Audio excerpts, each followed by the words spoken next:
Buen día, hermano. Buen día. Bueno, para mí, como siempre, es un gusto poder compartir con ustedes. Yo tengo la bendición de estar de nuevo con mi familia y la idea es un poco continuar el tema, si se quiere, por decirlo de alguna manera, sobre las doctrinas de la gracia que habíamos iniciado hace un tiempo. La idea es un poco continuar con las doctrinas de la gracia. No estoy estrictamente abordando el tema en un sentido, no sé si se quiere, como si fuese un libro de teología sistemática. En el sentido de que pensamos en un tema, por ejemplo, no sé, la depravación total o la elección de Dios, su gracia irresistible, y temáticamente, viendo los distintos textos en la Biblia que nos iluminen al respecto, vamos examinando. Me pareció interesante, no digo mejor, pero interesante, abordarlo primero desde un contexto histórico, lo que hicimos la primera vez, y en el segundo sermón, sí, en la segunda oportunidad nos centramos en un pasaje específico de las Escrituras para entender a través de ese pasaje, en ese entonces fue Romanos, sobre la elección de Dios, que es este concepto de la elección de Dios, y allí tuvimos oportunidad de explorar lo que es la justicia de Dios. Ahora, y en ese entonces habíamos hablado sobre la elección de Dios, tocando a la par el asunto de la depravación humana, o la depravación total, como se suele decir. Y eso es algo muy interesante de entender, porque en mi opinión, el mayor problema para entender las doctrinas de la gracia, estoy convencido de que pasa por entender la condición del hombre. ¿Cuál es esa condición del hombre? De hecho, en los 5 temas, solamente piense, en los 5 temas, uno solo es el que, digamos, aborda la condición del hombre y el resto de los temas tienen que ver con Dios. Ejemplo, la elección incondicional, eso es un asunto de Dios. La preservación de los santos, eso es un asunto de Dios. La gracia irresistible de Dios, eso es un asunto de Dios. ¿Se dan cuenta? La expiación limitada, eso es una cuestión de Dios. Pero si hay algo de estos 5 temas que, digamos, abordan el asunto netamente humano, es la depravación del hombre. Y entender la depravación humana es, en un sentido central, para entender cómo estos 5 temas tienen sentido. Y por qué cuando no entendemos la depravación del hombre, el resto de los temas tampoco tiene demasiado sentido. Entonces, me pareció interesante abordar las doctrinas de la gracia, siempre considerando el asunto de la condición humana. Entonces, por eso comenzamos hablando acerca de la elección divina, porque si en la elección divina la depravación humana es, sin lugar a dudas, no la razón por la cual podemos ser salvos. Necesitamos que Dios actúe, necesitamos que Él elija. Y en ese orden, ahora yo quisiera abordar con ustedes sobre la gracia de Dios, la gracia irresistible de Dios. Pero de vuelta, el asunto de la gracia de Dios no tiene demasiado sentido, por decirlo de alguna forma, si es que yo no entiendo la condición depravada del hombre. Entonces siempre vamos a estar, digamos, a cada tema volviendo a un aspecto o profundizando un poco más acerca de esta depravación humana, que es el hecho de que somos pecadores. Bueno, el texto que vamos a analizar para considerar esto va a ser Efesios capítulo 2. Vamos a dar lectura del 1 y vamos a básicamente procurar ir hasta el verso 10. Pero quisiera hacer como una suerte de, no sé si introducción, porque lo que acabé de hacer ya es una introducción. Entonces, continuar con la introducción. No sé si alguna vez, me imagino que sí, ustedes escucharon respecto a la gracia de Dios, ¿cierto? Hay un problema con respecto a la gracia de Dios, y es que frecuentemente pensamos en la gracia de Dios como solamente un regalo. Entonces pensamos, Dios tiene gracia para con nosotros y nosotros somos salvos por gracia, y en nuestra mente está, sí, que Dios nos dio un regalo. Y eso es todo lo que pensamos de la gracia, frecuentemente. De ahí teniendo ese concepto de que la gracia de Dios es solamente un regalo, se suele decir que, por ejemplo, la obra de Cristo en la cruz es el regalo que te permite, y ahí está la gracia, tomar de esa salvación y apropiarte. Entonces la gracia de Dios es como un regalo, tenés que recibirlo, tenés que hacer algo, tenés que ir a Cristo, tomar tu decisión a Cristo, porque Él en su gracia ya te dio el regalo. Entonces el regalo es este, acá está la salvación, no la puedes alcanzar, pero tenés que apropiarte de ese regalo. Y eso es muy frecuente de pensar, en la gracia de Dios como solamente un regalo. Yo no digo que la ilustración esté incorrecta, de que sea incorrecto pensar en la gracia de Dios como un regalo, porque de hecho lo es, no hay nada merecido, y de ahí el asunto del regalo, pero no es cierto que la gracia de Dios sea solamente un regalo. Eso no es la gracia de Dios. Y ahí tal vez está otro puntito que ayuda a no entender las doctrinas de la gracia. No solamente una falta de comprensión respecto de quiénes somos nosotros realmente, sino de qué es también la gracia de Dios. Entonces dice Efesios, algo muy interesante, capítulo 2, verso 1, comienza así el texto diciendo: y Él os dio vida a vosotros cuando estabais muertos en vuestros delitos y pecados, en los cuales anduvisteis en otro tiempo siguiendo la corriente de este mundo, conforme al príncipe de la potestad del aire, el espíritu que ahora opera en los hijos de desobediencia, entre los cuales también todos nosotros vivimos en otro tiempo, en los deseos de nuestra carne, haciendo la voluntad de la carne y de los pensamientos, y éramos por naturaleza hijos de ira lo mismo que los demás. Pero Dios, que es rico en misericordia por su gran amor con que nos amó, aun estando nosotros muertos en pecado, nos dio vida juntamente con Cristo. Por gracia sois salvos. Pausa. ¿En qué momento la Biblia afirma el asunto de la gracia y que nuestra salvación es por gracia? Después de todo lo que leímos en los versos. Y si hace un poquitito de memoria, se va a dar cuenta que todo lo que leímos es mucho más que regalo para esa conclusión, ¿cierto? Continuamos. Y juntamente con Él nos resucitó y asimismo nos hizo sentar en los lugares celestiales con Cristo Jesús, para mostrar en los siglos venideros las abundantes riquezas de su gracia en su bondad para con nosotros en Cristo Jesús.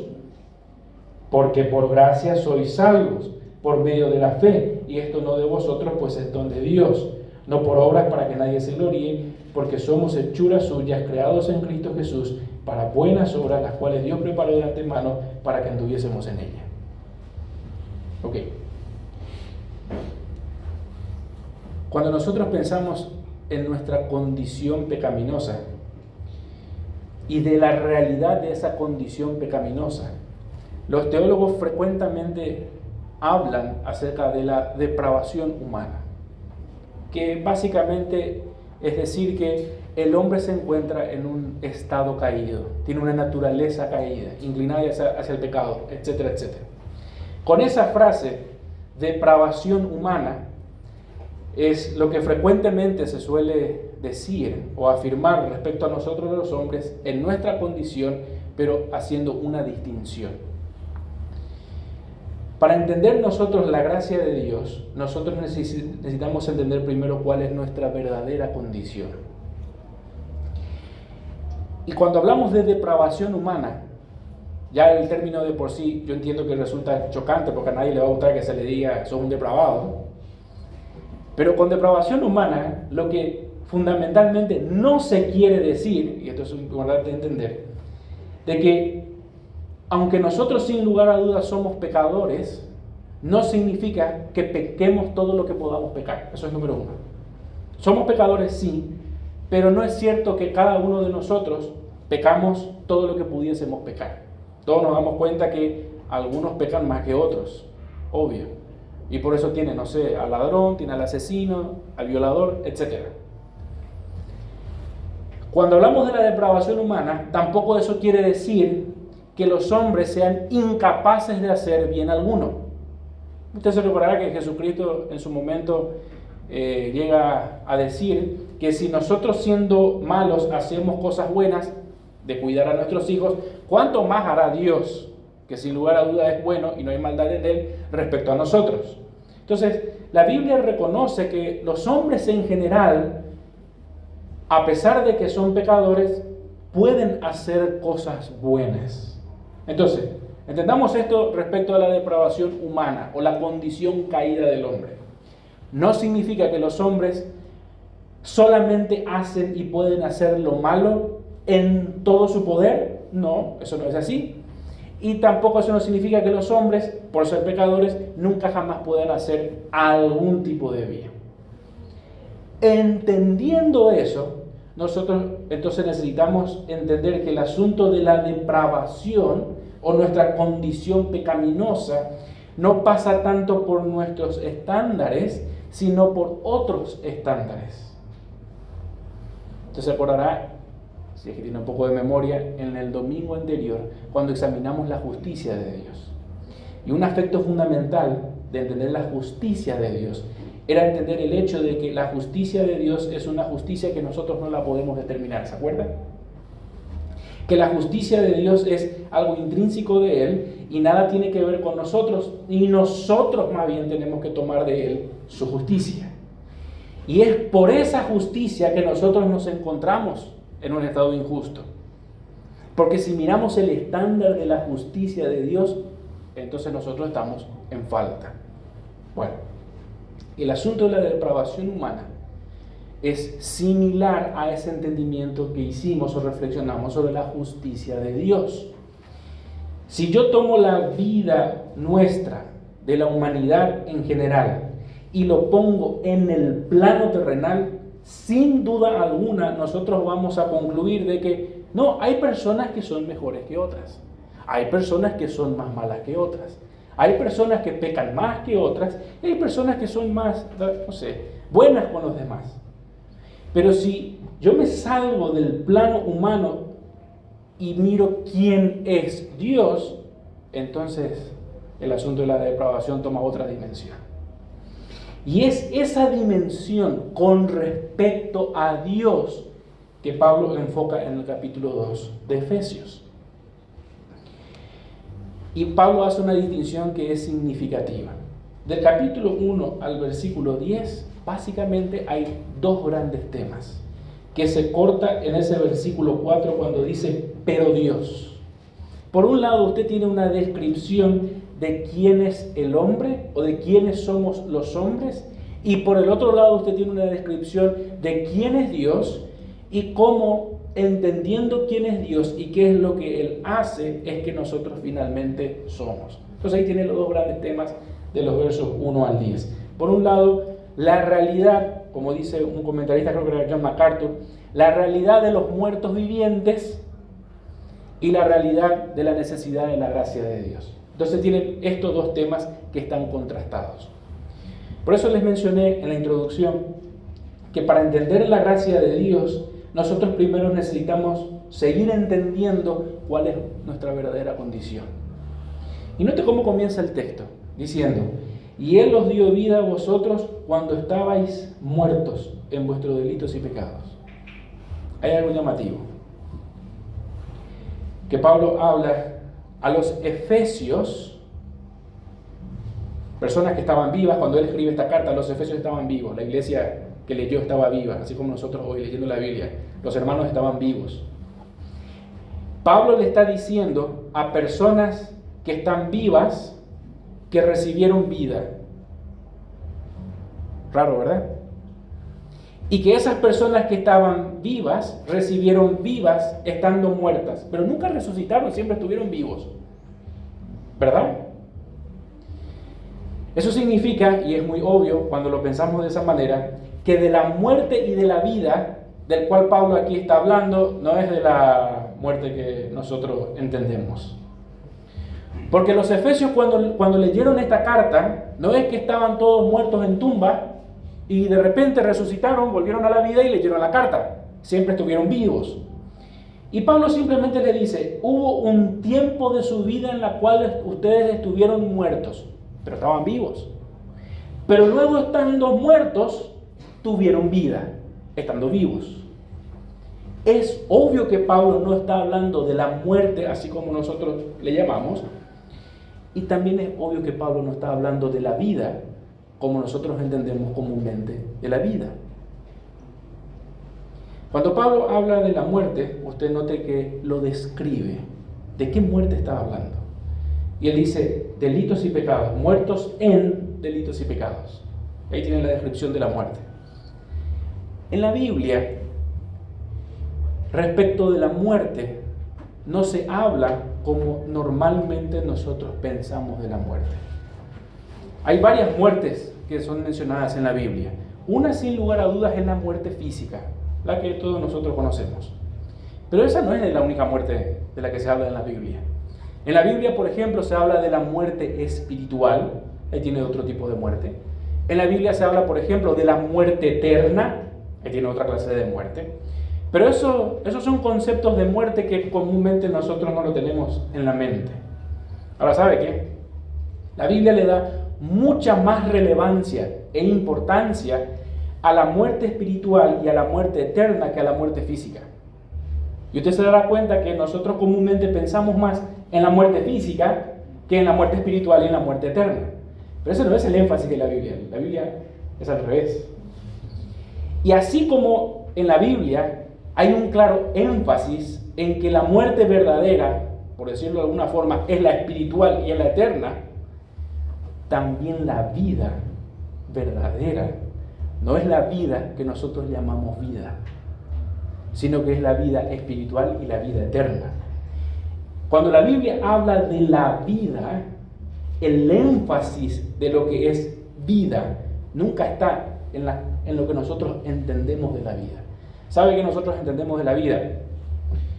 Que hoy me voy a levantar, que voy a comer, que me voy a trabajar, que me voy a pasear, que me tengo que vestir, que tengo que hacer algo y que después me voy a sentir cansado, que voy a dormir y que después de dormir me voy a levantar y voy a volver a hacer de vuelta lo mismo. Para nosotros eso es vida, ¿o no? Y cuando nos damos cuenta que nos falta alguna de estas cosas, solemos decir no tengo vida, ¿verdad? ¿Cierto? No sé, imagínese, no tiene un buen plato de comida enfrente, no tengo vida, solemos decir. O estoy encerrado en casa todo el tiempo y no puedo hacer algo, no tengo vida, solemos decir, ¿verdad? Bueno, en la Biblia vida, eso no es. En la Biblia, vida es otra cosa. En la Biblia, la vida que importa es otra. Es la espiritual, es la eterna. Esa es la vida que importa en la Biblia. ¿Y por qué hago este énfasis de pensar un poco en la muerte y en la vida, pero en términos bíblicos? Porque eso es lo que habla el texto. Y Él os dio vida. ¿Qué clase de vida? No la que solemos pensar. Y Él os dio vida, no la que solemos pensar. Cuando estabais muertos, no en la muerte que nosotros solemos pensar. Cuando estabais en delitos y pecados. ¿Cuál es esa condición del hombre? Bueno, que el hombre le llama vida a lo que no es vida y entiende de muerte lo que no es muerte. Y ese es el problema del hombre. Cuando el hombre reflexiona sobre sí mismo, concluye que tiene vida estando muerto. Y es esa muerte que Pablo nos introduce para mostrarnos a nosotros cuál es la verdadera condición humana, muertos en delitos y pecados. Déjenme decirle 2 puntos respecto a delitos y pecados. Básicamente, delitos y pecados funcionan acá como una suerte de sinónimo, para decir lo mismo. Alguien que hace un delito es alguien que peca, y alguien que peca es alguien que está haciendo un delito. Pero es muy interesante que pensemos un momento en ambas palabras, por separados. Delito básicamente es transgredir una barrera, un límite. Cuando el policía municipal le para porque usted pasó en rojo, usted cometió un delito. ¿Y cuál fue el delito? Que pasó rojo, solemos decir, ¿verdad? O sea, hay una línea, una norma que se establece como lo correcto, y cuando usted pasa la norma, usted cometió un delito, ¿cierto? Bueno, eso es similar a lo que la Biblia dice acá. Cuando alguien está en delito, es alguien que pasó la línea de lo que es permitido. Y básicamente con eso lo que está diciendo las Escrituras es: todos aquellos que hemos sido salvos y que hemos recibido vida de Dios, antes estábamos en una condición de delincuentes, cometiendo delito. Se dio cuenta que el pecado no es un accidente de la vida. El pecado no es alguien que está haciendo algo y descuidadamente hizo lo malo. Pecar en la Biblia es alguien que hace un delito. Y para cometer un delito hay que adrede cruzar la línea. El pecado y este delito que acá está descrito tiene que ver con esas normas, esas líneas morales que Dios estableció. Permítanme darle un ejemplo de eso. La Biblia dice: no dirás falso testimonio de tu prójimo. ¿Y sabe qué hacen las personas? Hoy dan un chisme del otro. ¿Y sabe qué vuelven a hacer al día siguiente? Otro chisme del otro. No vayas a codiciar lo que tiene tu prójimo. No codicies su mujer, no codicies lo que tiene, no codicies. ¿Y saben lo que nosotros hacemos? Mira lo que tiene fulano, porque yo no tengo. La Biblia dice que no tenemos que decir mentiras, tenemos que hablar la verdad. ¿Y saben qué nosotros hacemos? Mentimos. Y así, hay unas normas que Dios, el creador de este mundo, estableció para este mundo, y los hombres sistemáticamente y voluntariamente traspasan esa línea una y otra vez. El estándar, por ejemplo, de nuestra lengua, que nosotros vemos en las Escrituras, es que de nuestra boca no puede proceder maldición y bendición al mismo tiempo, dice Santiago, ¿se acordará? No, hermanos, de una misma boca no puede salir bendición y maldición. Y adivinen qué hacemos nosotros. Así como hoy estuvimos cantando, mañana vamos a estar hablando mal del prójimo. Y de una misma boca está saliendo bendición y maldición. Y esa es como la constante humana. Voy a hacer un paréntesis aquí. ¿Ustedes se acuerdan de Romanos capítulos 7 y 8? Un capítulo formidable de Pablo, especialmente el 7. Pablo, siendo un creyente, llega a examinarse a sí mismo, concluye: miserable de mí, ¿quién me va a librar de este cuerpo de muerte? Hacia el final del capítulo 7. Y luego Pablo, reflexionando respecto a su propia vida, él dice: no, encuentro que soy vendido al pecado. El mal que no quiero, eso hago, y el bien que quiero, eso no hago. Y Pablo se da cuenta de que hay un tremendo conflicto con él, una lucha. ¿Qué quiero decir con esto? Que no sé si la palabra sea restos, pero el asunto de que somos criaturas caídas tiene aún repercusiones después de haber alcanzado la salvación.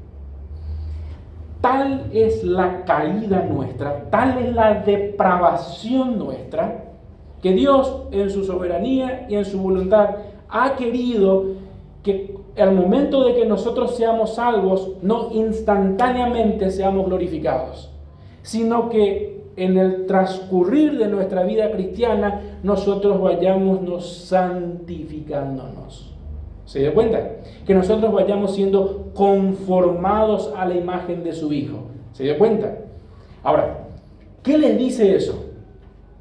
Que esa obra que Dios comenzó en nosotros y que Él la va a terminar, Él la va a cumplir, Él es fiel para cumplir esa obra, de conformarnos, de llevarnos a la glorificación, de estar por fin sin pecado, de estar por fin sin este cuerpo mortal revestido de ese viejo hombre que las Escrituras tanto mencionan. No obstante, nosotros en el presente vivimos afectados por ese viejo hombre y luchamos ferozmente con el pecado. Si nosotros, siendo creyentes, luchamos una barbaridad con el pecado, ¿qué será alguien que no lo es? Es lo que dice Efesios capítulo 2, verso 1. Cuando ustedes estaban muertos, y estaban vivos, cuando ustedes estaban muertos en delitos y pecados, la constante de su vida era delinquir contra Dios. Y pecado es básicamente errar el blanco. Hay un estándar que es el estándar de Dios, que Él ha determinado para todos nosotros. Y en el momento en el cual yo no vivo acorde a ese estándar, que es la gloria de Dios, es cuando yo yerro el blanco. Hendrickson hace una valoración hermosa de lo que es errar el blanco. ¿Sabe cuál es el blanco que se yerra cuando uno peca? No dar la gloria a Dios, según Hendrickson. El blanco que se yerra cuando uno peca es no dar la gloria a Dios. Parece un poco abstracto este concepto, pero le voy a mostrar cómo funciona. Usted tal vez puede ser un hombre honrado, trabajador, que todo lo que consiguió haya sido de manera honesta, con el sudor de su frente, levantándose a las 6 de la mañana y nunca jamás le robó a nadie. Pero no porque usted haya sido un hombre honesto, significa que en todo lo bueno que hizo, usted necesariamente le dio la gloria a Dios. Usted pudo haber errado el blanco. Usted pudo haber sido un esposo fiel o una esposa fiel. Nunca jamás haya sido infiel a su pareja. Y claro que eso es algo bueno. Pero no por ser fiel, usted le dio siempre en el blanco. Porque puede que su matrimonio no sea para la gloria de Dios. Y ese es el problema. Que cuando nosotros medimos quiénes somos y qué hacemos no acorde al estándar de Dios, siempre nos da la sensación de que no somos tan buenos, de que no somos tan malos, de que somos algo buenos. Pero cuando nosotros entendemos de que todo lo que yo hago tiene que ser para la gloria de Dios, como lo dijo Pablo en el Nuevo Testamento, hacer todo para la gloria de Dios. Eso te lo encuentras en Corintios y en otras partes de la Biblia. Todo para la gloria de Dios. Todo tiene que glorificar a Dios. Usted se va a dar cuenta que a pesar de que puede que esté haciendo cosas buenas, esas cosas buenas no sean para la gloria de Dios. Y eso es lo que Pablo está diciendo. La constante de una persona que no ha recibido vida de Dios es que está muerto o separado de Dios, ajeno de Dios, traspasando los límites de lo que Él ha llamado bueno y errando el blanco. Es decir, aún lo bueno que pudiese hacer, lo está haciendo no para la gloria de Dios. En el Nuevo Testamento hay personajes muy interesantes de este tipo de conducta. ¿Usted se acuerda de los fariseos? Estos hombres sí que por poco no colaban los textos bíblicos para ver qué más podían cumplir. Y entonces diezmaban todo. Hasta el eneldo, dicen las Escrituras. Eran como los referentes espiritualmente hablando. En la mente de la gente, si alguien conocía las Escrituras, estos eran los fariseos. Pero Jesucristo en un momento les denuncia a ellos y le dice: no, pero ustedes hacen sus oraciones, cosas buenas, pero lo hacen para ser vistos por los hombres, no para glorificar a Dios. Ustedes cuando presentan sus ofrendas, hacen para ser vistos por los hombres, no para la gloria de Dios. O sea, ustedes están buscando su gloria, no la gloria de Dios. Están buscando su gloria haciendo lo bueno, no la gloria de Dios. Y eso es errar el blanco. Porque el blanco, la meta de toda la vida tiene que ser la gloria de Dios, siempre. Y eso es hermoso de pensar. Porque nosotros haciendo cosas buenas, podemos estar errando el blanco, que es la gloria de Dios. Tal vez podemos estar buscando nuestra gloria, nuestro reconocimiento, que la alabanza sea nuestra, etcétera, etcétera. Y si esa es una lucha propia cristiana, ¿qué será de alguien que no es salvo? Esa es la condición que aquí se está describiendo. Una constante andaba, ¿viste? Cuando estabais, verso 2, en los cuales anduvisteis en otro tiempo. La idea acá de de andar, tiene que ver con alguien que su vida es una constante. Hay un pasaje permítame mostrarle ese pasaje, que se encuentra en el Antiguo Testamento. Moisés.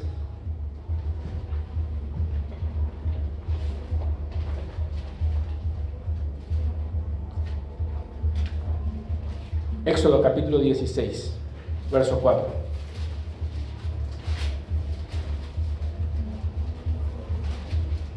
Acá la idea de andar está muy relacionada con la conducta de una persona. ¿Cómo es esa persona? Mire lo que dice Éxodo 16:4. Quiero entender junto con ustedes este concepto de andar. Dice: y Jehová dijo a Moisés: he aquí yo os haré llover pan del cielo, y el pueblo saldrá y recogerá diariamente la porción de un día, para que yo lo pruebe si anda, ¿notó la palabra? Para ver si anda en mi ley o no. Usted notó en el texto que el Señor había señalado la manera en la cual nosotros podemos identificar que los israelitas andaban en su ley. Y la idea detrás aquí de andar era ver si ellos hacían lo que Él determinaba, y eso significaba que andaban. Entonces, claramente, andar no es hacer algo una vez.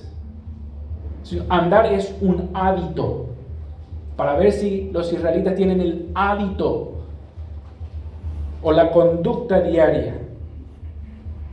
Y usted habrá notado que esto de andar tiene que suceder de manera voluntaria, porque iba a haber una prueba, y la prueba era a ver si ellos andaban en la ley de Dios. ¿Notó? Todos estos aspectos de lo que implica andar es algo continuo, es un hábito y requiere voluntad. ¿Qué nos dice este concepto de andar, de lo que Pablo está diciendo acá? En los cuales anduvisteis en otro tiempo. Que el hábito de una persona que no es salva, que lo que tiene en su mente y de manera voluntaria no es la palabra de Dios, no son las normas de Dios. Lo que determina el andar de su vida, el hábito de toda su vida, nada tiene que ver con lo que Dios ha determinado. Es como el caso acá de los israelitas. Dios había determinado que durante 6 días ellos tenían y podían recoger del maná, pero en el sexto tenían que agarrar como una especie de porción doble, porque al día siguiente, en el séptimo, no iba a haber maná. Y esa prueba de que solamente en este tiempo ellos podían juntar de ese maná y en el séptimo no, iba a determinar si en ese hábito de semana a semana ellos tenían el guardar la ley de Dios. Bueno, eso es lo que dice el texto aquí en Efesios. En los cuales anduvisteis en otro tiempo, cuando tenías el hábito de hacer caso omiso a la ley de Dios. Cuando en tu mente tus acciones no eran para la gloria de Dios. Cuando en tus hábitos todo lo bueno que podías conseguir era para tu gloria, para tu beneficio, para tu realización, para tu orgullo, conforme a tu egoísmo. Cuando ese era el hábito de tu vida. Y esa es la condición humana. Siguiendo la corriente de este mundo. Note el cuadro. Aquí tenemos a un hombre cuyo ser está inclinado y habituado a transgredir las normas de Dios sin tener como meta de su vida la gloria de Dios, con influencias externas. ¿Cuáles son estas influencias externas? Primero, dice Pablo, siguiendo la corriente de este mundo. Básicamente la corriente de este mundo es siguiendo lo que otros hombres hacen. Claro, usted tiene toda la humanidad caída en esa condición de andar en delitos y pecados, estar muertos en delitos de pecado, y yo aquí vivo en este mundo con otros que tienen el mismo hábito de andar en delitos y pecados. Miguel Núñez dijo una vez esta frase que a mí me llamó la atención. La gente hace lo que la cultura determina, y la gente piensa lo que la cultura determina. Y lo increíble es que a veces la cultura permea la iglesia, Y los creyentes hacen lo que la cultura también hace y determina. Nosotros estamos en una situación bastante desventajosa. Porque no solamente la naturaleza nuestra, la conducta, el hábito nuestro tiene que ver con sistemáticamente alejarnos y transgredir la ley de Dios, no mirar y glorificar al que nos creó, sino que otra vez vivimos en un mundo con otros que tienen la misma inclinación. Transgredir comúnmente la ley de Dios, tener ese mismo hábito, siguiendo la corriente de este mundo. Ahora, si quiere puede sumar una influencia externa más. Vivimos en ese mundo cuyos hombres tienen esa característica y siguen la corriente conforme al príncipe de la potestad del aire, el espíritu que ahora opera en los hijos de desobediencia. No me voy a detener mucho en esta mención respecto a Satanás y sus demonios, pero sí les voy a decir por qué está esta mención aquí. Y es por lo que Pablo dice en el verso 3. Nosotros éramos hijos de ira. Y en el verso 2 termina diciendo hijos de desobediencia. ¿Sabe por qué la mención de Satanás está aquí? Porque básicamente Pablo está diciendo que los hombres muertos, los hombres depravados, van en la misma corriente en la cual va Satanás. Y eso es tremendo de observar. No es que Satanás está endemoniando y poseyendo a todos los hombres. Es que los hombres mismos, por esa condición caída, somos totalmente funcionales a los planes y designios de Satanás. Hablamos el mismo lenguaje, por eso en un momento Jesucristo le llega a decir, no, vuestro padre es el diablo, porque los deseos de vuestro padre, eso queréis hacer. O sea, la caída humana es tal que está en sintonía con el mismísimo opositor. Así de depravado están los hombres. Y así de depravado estábamos nosotros. Siguiendo la corriente de este mundo, haciendo lo mismo que los demás, pensando como los demás, en sintonía como Satanás piensa y hace. Y por eso hijos de desobediencia. Esto es una forma típica de expresión hebrea que lo que quiere comunicar es que acá hay parentesco. Somos como pequeños diablitos y usted sabe que es así. Usted mira a sus hijos. No es una novedad que parezca más un diablito que un angelito muchas veces. ¿Por qué? Y porque nacemos así.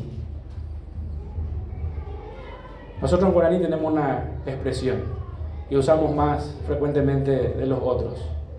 Ñañá decimos. ¿Verdad? No somos tan característicos de, che, mira qué piadoso, qué bendición. No, ñañá, pero esa es la condición humana. Así nos vemos, así lucimos. Y mírenlo cómo continúa diciendo el verso 3. Entre los cuales también todos nosotros vivimos en otros tiempos, en los deseos de nuestra carne. ¿Sabe qué se suma a todo esto? No solamente hay una influencia tremenda externa de otros pecadores que van en la misma dirección, si se quiere, con la mente de Satanás, no porque Satanás lo esté poseyendo, sino porque están en sintonía, contrarios a Dios, opuestos a Dios. Romanos capítulo 1, ¿cómo comienza hablando de los hombres?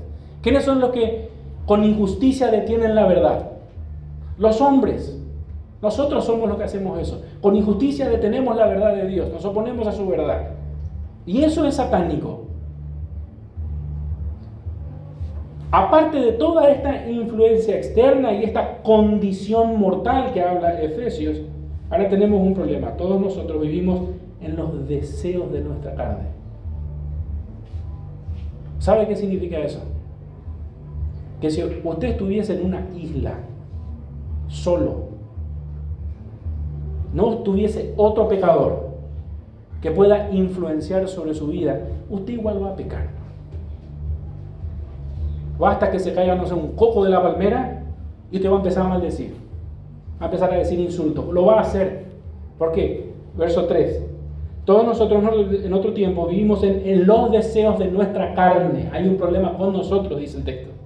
Haciendo la voluntad de la carne y de los pensamientos. Y acá implícito está la carne. Es decir, deseos de la carne, voluntad de la carne, pensamientos de la carne. ¿Qué más profundo hay que hablar de la voluntad, los deseos y los pensamientos de alguien? No hay algo más profundo que eso. Bueno, y el texto nos dice que este patrón de transgredir la norma de Dios, de no buscar glorificar a Él, es un problema que tenemos de raíz. Está bien profundo nuestro. Acá está el problema, acá. Yo soy el pecador. Yo lo hago. Y por eso no es de extrañar que, por ejemplo, cuando Pablo exhorta a los corintios a que sea una iglesia que no se conduzca bajo la sabiduría de este mundo, sino que se conduzca bajo la sabiduría que es de Dios, la cual es despreciado por este mundo y que se encuentra en el Evangelio de nuestro Señor Jesucristo, sea una sabiduría que la gente lo tenga por locura. ¿Por qué? Porque su voluntad, sus deseos, sus pensamientos son de la carne. Ahora, piense en este cuadro y procure entender cómo es que alguien en esta situación de profunda decadencia y depravación, un buen día va a elegir ir a Dios. ¿Cómo lo va a hacer? No. Porque el Evangelio le es locura, lo dice Pablo en 1 Corintios. Su estándar no es Dios, es su propio yo. La gloria que busca no es la de Dios, es su gloria. Las normas que le importan son las suyas, no la norma de Dios. ¿Cómo un buen día va a buscar ir a Dios? Y entonces usted tiene el contraste en el versículo 4. Pero Dios, independiente a la miseria nuestra, independiente a la realidad mortal nuestra, de darle la espalda, de ser indiferentes a Él, de no buscarle, de vivir lejos de Él. Y cada vez más lejos de Él. Porque eso es lo que hacemos como pecadores. Nosotros hoy no pecamos todo lo que pudiésemos pecar. Pero sin Cristo, cada día nuestro sería de más pecado, más pecado, más pecado, más pecado, más pecado. Porque cuando el corazón se endurece, lo único que hace es pecar más deliberadamente y sin freno. Hay restricciones que Dios por su misericordia puso en este mundo, si no sería un caos. Nos dio una conciencia que aunque está torcida, tenemos. Puso autoridades para que frenen el mal. Porque sin esa gracia de Dios para contener el potencial nuestro para hacer el mal, esto sería un caos. Ahí tiene un ejemplo de la gracia de Dios. No es solamente un regalo de Él para con nosotros. Hay una gracia de Dios para con todos los hombres. Y por eso esto es más o menos llevadero. Pero el gran énfasis está aquí en este verso 4, cuando dice, pero Dios, no vos. Y solamente le quieres dar la espalda. No vos. Si en tu mente no está, incluso como creyentes, tenemos que admitir, no está agarrar la Biblia. No está a la noche meditar en su palabra. No está apartar un momento y orar.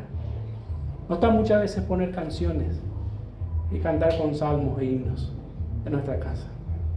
No está. Así de miserables somos. No está en nuestra mente ser de bendición a otros. No está.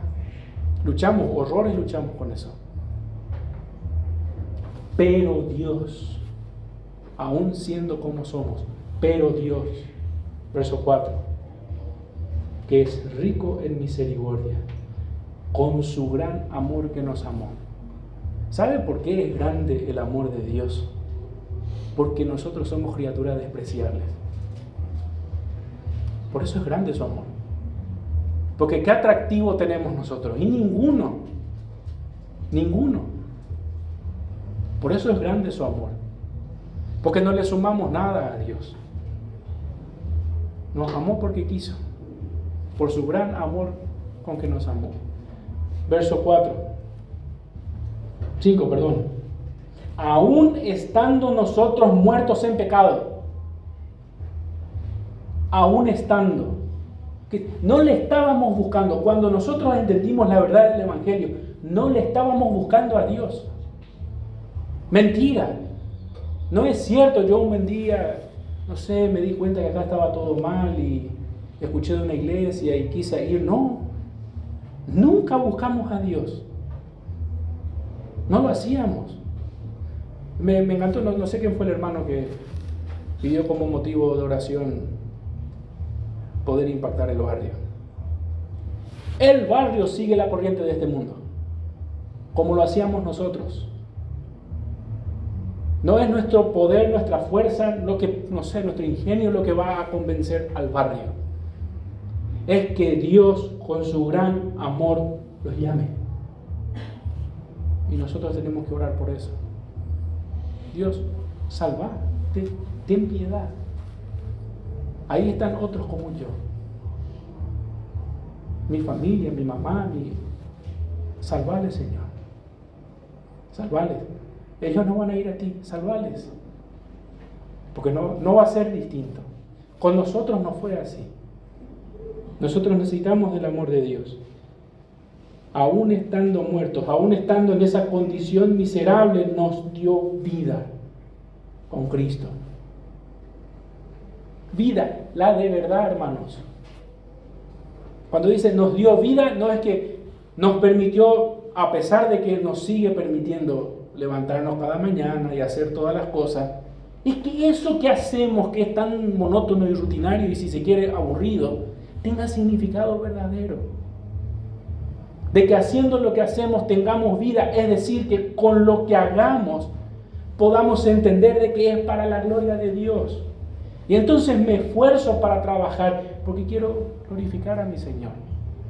Y entonces soy fiel, no sé, con mi patrón que es un ogro, porque lo hago como al Señor. Y así usted puede seguir añadiendo ejemplos. Nos dio vida, nos dio esperanza en este mundo que no tiene esperanza. ¿Cuál es nuestra esperanza? Que el siguiente fin de semana no estemos todos engripados. Esa es nuestra esperanza en términos humanos, ¿verdad? Y que ojalá que por esa gripe, con lo débiles que somos, no dejemos de glorificar a Dios. Pero si Dios no actúa con nosotros, no tenemos chance. Necesitamos su amor, necesitamos su misericordia, su benevolencia para con nosotros. Verso 6. Y juntamente con Él nos resucitó. Claro, porque estábamos muertos. Juntamente con Él nos resucitó. Eso quiere decir que ahora la meta de nuestra vida no es transgredir la ley de Dios cada vez que tengo chance. Adrede, voluntariamente.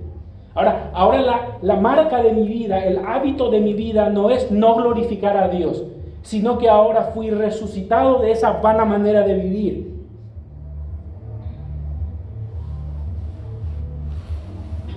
Y asimismo nos hizo sentar en los lugares celestiales con Cristo Jesús,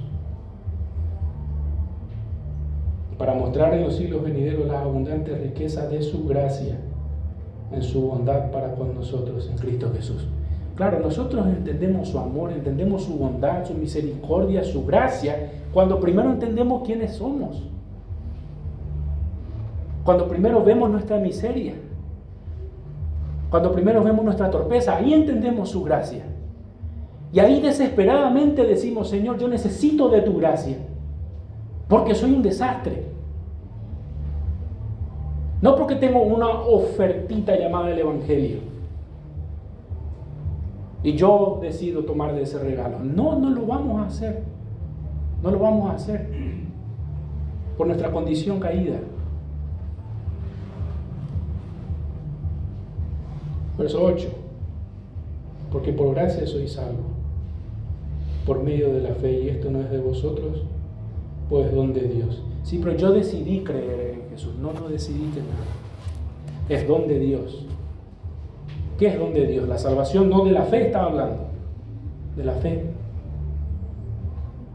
Tuviste fe en Dios y entendiste que Él es el Señor y que tu vida tiene que estar rendido a sus pies. Entendiste esa preciosa verdad. Dale gracias a Dios. Porque no viene de vos, no viene de tu ingenio, no viene de tu corazón. De ahí no vino. De ahí venía delinquir y pecar. No tener fe en Cristo. No amarle a Él. Te regaló, Dios te regaló que creas en Él. Dios te regaló que hoy tengas su palabra en tu mano y la puedas leer y la puedas entender. Y que cuando la leas te maravilles y que tu corazón se derrame cuando la leas. Dios te regaló eso. No fuimos nosotros. Verso 9. No por obras para que nadie se gloríe. No hiciste nada. Si solamente estabas muerto en delitos y pecados. Si solamente hacías lo mismo que los demás. Si ibas conforme al príncipe de la potestad del aire. Si solamente hacías eso. ¿Qué hiciste? Y nada. Te regaló Él. Porque somos hechura suya. Es una satisfacción enorme decir, soy un cristiano, soy un creyente. Pero mi realidad hoy en Cristo no fue mi mérito. Él me hizo. Él hizo una nueva criatura, lo enseñan las Escrituras. Él regeneró mi condición interior. Aguardo la regeneración completa, la glorificación, para ser más estricto. Pero hoy pienso distinto porque Él me hizo así. Yo no tenía este mente. Yo tenía otro corazón. Él me dio el corazón que tengo hoy. Y le puedo amar. Y miro su ley y digo como David, me es más delicioso que la miel. Y ojalá que sea así. Ojalá y que la ley de Dios te sea más delicioso que la miel. Ojalá y en tu mente y en tu corazón esté meditar en su palabra día y noche. Ojalá. Y si yo sé que somos tremendamente débiles, yo sé. Y puede ser que siendo creyentes luchemos con eso, claro que puede ser. Pero también puede ser que no haya esa inclinación y ese amor a Dios, porque falta ser hecho de nuevo. Falta que ese corazón de piedra sea de carne y que Dios te regenere. Tal vez puede ser eso también. No necesariamente la lucha, que sin lugar a dudas la tenemos. Pero tal vez falta la gracia de Dios en tu vida. Que te ame. Para salvarte. Creados en Cristo Jesús para buenas obras. Claro, note qué contraste tremendo. Porque estas buenas obras están en contraste directo con lo que dice el versículo 1. ¿Y qué dice el versículo 1? Que andábamos en delitos y pecados. Y esas no son buenas obras, estará de acuerdo conmigo, ¿verdad? La transformación de Dios está, la salvación de Dios está, la gracia de Dios está, que nos hizo de nuevo para que andemos en buenas obras de una buena vez, para que busquemos agradarle a Él. Y esa, hermanos, es la gracia de Dios. Ahí en Efesios lo tienen. Bueno, en otra parte de la Biblia también, pero me pareció lindo ver Efesios, porque tiene este contraste. Esa es la gracia de Dios.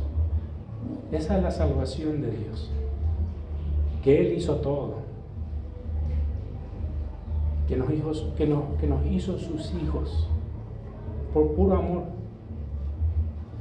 por misericordioso, bondadoso, a pesar de ser miserables. A pesar de eso, vamos a orar. Amado Padre Celestial, gracias. Porque tu palabra nos enseña, Señor,